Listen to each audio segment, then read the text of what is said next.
Hello, hello. Ready, steady, go.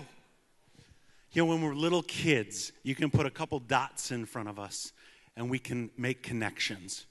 We can follow dots around and make beautiful pictures out of. We're great at connecting the dots. And then we go away to school and they give us a math book. And next thing you know, we become problem children. Some of us add, some of us subtract. Some of us are multipliers like the Tedsters, and some of us divide. And those are the folks I want to talk to tonight. Because when we take that pencil and we draw a line down the page and we divide things, we put hurdles in front of us, in front of ourselves, in front of the community, in front of the surroundings. And we box things off and take away possibility from ourselves.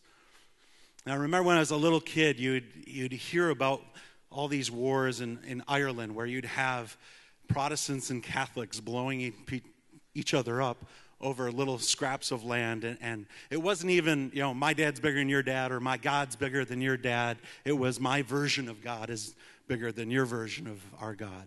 And it was lampooned great in Life of Brian where, are you the people's front of Judea? Fuck off, we're the Judeans people front. And then we see that even in America. Now we have the Republicans and Democrats are on each other's throats. And that must be why they say fences make great neighbors. The more similar we are to someone, the more they have to kind of keep us away from each other. But for a child in a backyard somewhere, they don't see those imaginary lines on the ground. They're drawing connections. So what becomes the beautiful Great Lakes state gets siphoned up into all these little fiefdoms as we gerrymander what belongs to me and what belongs to you. And these imaginary lines keep us apart again and again and again.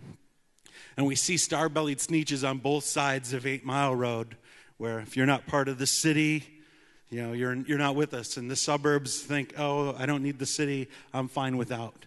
And we put each other in a box and we write them off. But the reality is, there is no city or suburb. There's Detroit, and Detroit is a region. And sometimes I think we need Will Smith and an alien to come down because that would suddenly unite us. We'd have a common enemy rather than fighting against people who are just like ourselves over those imaginary lines. So the cliche wisdom is, well, color outside the lines. We need to learn to color outside the lines. By the way, I recommend picking up Ben Bunk's Drawing Detroit book, great coloring book, beautiful illustrations of Detroit. Get your kids coloring Detroit. We don't need to color outside the lines. We need to break the damn crayons. And when we're sitting there talking about coloring outside the lines or where we draw the lines or drawing connections, maybe we want to turn things around and use the other side of the pencil. Maybe the eraser is the answer. Rather than putting a label on it and a border on it, take off the divisions between us and find the ways that we are more similar than we're different. The first rule of improv is yes and. And I think improv is a skill that every business leader should take, every community leader, anyone who really wants to go far in this world. If you want to be part of a team, go to an improv class. They'll teach you yes and. Whenever someone puts something out there, you say yes and you build on it rather than subtracting to it.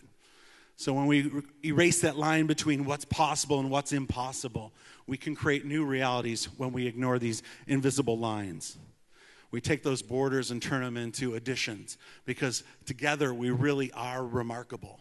As a region, there's no place better than Michigan. There's no place with more potential than Detroit.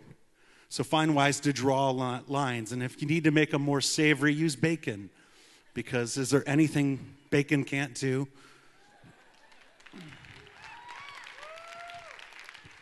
Gratuitous bacon applause, it never fails. People are like diamonds. There's so many facets to us. And cities and communities are the same way. When a woman gets engaged, she has this kind of jingle to her hand.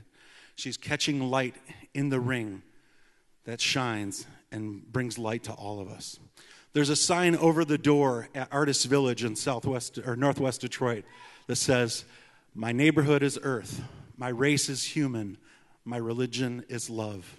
Yes, it's Pollyannish, but if we can erase those imaginary lines and find how we're connected, 8 Mile can go back to being a movie instead of a borderline. Thank you.